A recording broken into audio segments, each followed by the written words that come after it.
Hello বন্ধুরা, তোমাদের সবাইকে স্বাগতম জানাই আজকের আমাদের এবিসি স্টাডি সেন্টারে।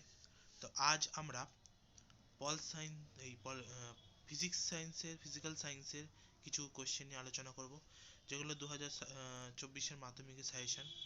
তো দেখে নিই বেশি দেরি না করে। এখানে 2 নম্বর এবং বড় কোশ্চেন, সব রকমের কোশ্চেন মিক্স করে দেওয়া রয়েছে। তো আলাদা করার সময় পাইনি, যেহেতু বুঝতেই পারছো পরীক্ষা চলে এসেছে খুব তাড়াতাড়ি। তো ওই জন্যই সব একসাথেই আমি দেওয়ার চেষ্টা করেছি। তো দেখে নিতে পারো, প্রথমে কোশ্চেন আছে তোমাদের, গ্যাস সংক্রান্ত চার্লসের সূত্রটি বিবৃত করো। সূত্রটিকে লেখচিত্রের সাহায্যে প্রকাশ করো। আদর্শ গ্যাস সমীকরণটি প্রতিষ্ঠা করো। কোন গ্যাসের মোলার আয়তন বলতে কি বোঝায়? বাস্তব গ্যাসের আদর্শ গ্যাসের আচরণ থেকে বিচ্যুতির দুটি কারণ উল্লেখ করো। অ্যাভোগাড্রো সূত্রটি বিবৃত করো। কোন কোন নির্দিষ্ট উষ্ণতা ও চাপে বাস্তব গ্যাসগুলির মোলার আয়তন প্রায় সমান এবং এসটিপিতে এর সীমান্ত মান 22.4 এল। এই পরীক্ষার সব তথ্য থেকে কিভাবে অ্যাভোগাড্রো সূত্র উপনীত হওয়া যাবে? ঠিক আছে। এর সাথে আছে চার্লসের সূত্র থেকে পরমশূন্য উষ্ণতা ধারণাটি উল্লেখ করে। এটা কিন্তু খুব ইম্পর্টেন্ট আছে এই চ্যাপ্টারের। বেশিরভাগই বলবো 6টার মধ্যে অনেকটাই, বেশিরভাগ কোশ্চেনগুলি ইম্পর্টেন্ট আছে। তোমরা করতে অ্যাভোগাড্রো সূত্র এগুলো যেমন আছে, চার্লসের সূত্র খুব ইম্পর্টেন্ট।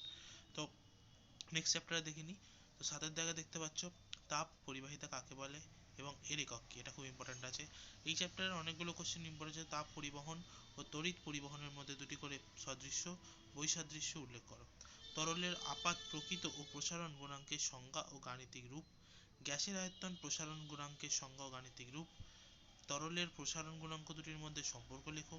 কঠিনের দৈর্ঘ্য প্রসারণ ক্ষেত্র প্রসারণ ও আয়তন প্রসারণ গুণাঙ্কের মধ্যে সম্পর্ক কি? দেখতে পাচ্ছ, এগুলো সবই ইম্পর্টেন্ট খুব। তো এগুলো চেষ্টা করো করার।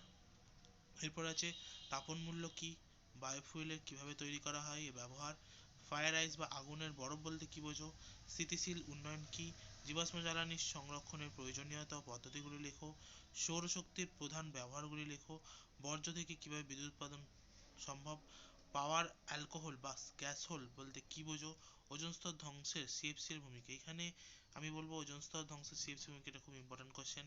তাছাড়া জীবাশ্ম জ্বালানি, ফায়ার আইস, বায়োফুয়েল এগুলো খুব ইম্পর্টেন্ট আছে, চেষ্টা করবে সব কটা করার। এরপরে আছে 22-এর দাগে দেখতে পাচ্ছ, ভাস্কর বাতি ব্যবহারের চেয়ে সিএফএল বাতি ব্যবহার দুটি সুবিধা লেখো। লেন্জের সূত্রটি বর্ণনা করো। তারপর আছে তড়িৎ প্রবাহের তাপীয় ফল সংক্রান্ত জুলের সূত্র বর্ণনা করো। ওহমের সূত্রটি বর্ণনা করো। জলবিদ্যুৎ উৎপাদনের ভিত্তিগত কৌশলটি লেখো। বৈদ্যুতিক শক্তি অনুমানের মূল্যায়নকরণ কিভাবে করা হয়। অ্যাম্পিয়ার সন্তরণ নিয়মের বিবৃতি ব্যাখ্যা করো। ফ্লেমিং এর বামহস্ত নিয়মটি লেখো। তারপর আছে এসিকে ডিসিতে এবং ডিসিকে এসিতে রূপান্তরিত করা হয় কোন কোন যন্ত্রের সাহায্যে। তারপরে বার্লোর চক্রের ঘূর্ণনের নীতি ব্যাখ্যা, এগুলো খুব ইম্পর্টেন্ট আছে, দেখতে পাচ্ছ। এরপর আছে 32 নম্বর দেখতে পাচ্ছ, প্রমাণ করো দর্পণের বক্রতা ব্যাসার্ধ ফোকাসের দ্বিগুণ বা আর সমান 2f। প্রমাণ করো, এই যে একটা প্রমাণ করার দিয়েছে এটা। লেন্সের আলোক কেন্দ্রের সংজ্ঞা। তারপর আছে আলোর বিচ্ছুরণ, হাইপারমেট্রোপিয়া কি, প্রতিরোধের উপায়, রৈখিক বিবর্ধন কাকে বলে, শুদ্ধ বর্ণালী ঘটনার শর্তগুলি লেখো। গাড়ির ভিউ ফাইনালে উত্তল দর্পণের ব্যবহার করা হয় কেন? এইগুলো খুব ইম্পর্টেন্ট আছে। এখানে বলবে এই যে প্রমাণ করার দেখতে পাচ্ছ, এটা তোমরা নাও করতে পারো, কিন্তু তোমরা যদি চাও করতে তো করতে পারো। ঠিক আছে, তার সাথে সাথে অন্যান্য কোশ্চেনগুলো করো আরো বেশি করে। তো তেজস্ক্রিয়তা কি, এর ব্যবহার লেখো। কোন মৌলের তেজস্ক্রিয়তা সম্পূর্ণ নিউক্লিয়াস জনিত ঘটনা ব্যাখ্যা করো।